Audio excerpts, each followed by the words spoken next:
I was a world champion in roller skating before I got into ice.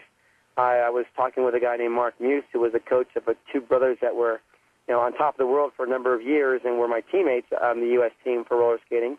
And he had given me, Dennis Waitley's cassette tape, Power of Winning.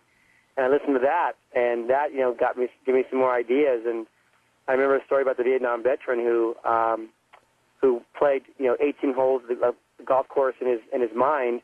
And when he got back he was rescued and pulled out of Vietnam. He went back to play golf somewhere at that same course. He shot a low score because he played it so many times in his head. It was, he'd already been there, so to speak. And so the power of the mind, that really intrigued me. And moving forward into the games or in Olympic sports like ice speed skating, and as I was climbing the ranks, I really realized that was an important part of my training. And not only did I spend hours and hours on a bike or on my skates or running or jumping, but I would spend a good majority of my time visualizing my race and wanting to see that perfect race in my mind. And at one point, I began to attach my emotions to that perfect race and how it would actually feel to win that race. And the better I got at that, the more I did it, the more I could, kind of see myself winning. And I'd actually get done towards 2002 and the games as they approached.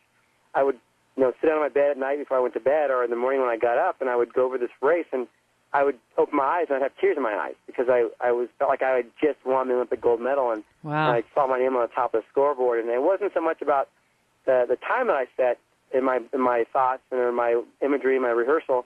It was more about executing technically what I wanted to do, where I wanted to accelerate on what part of the track, where I wanted to relax, how I thought I should look in a turn, approaching the last lap, that kind of thing. So when it happened in 2002, it was surreal because I'd gotten done, and it was so much like what I had envisioned.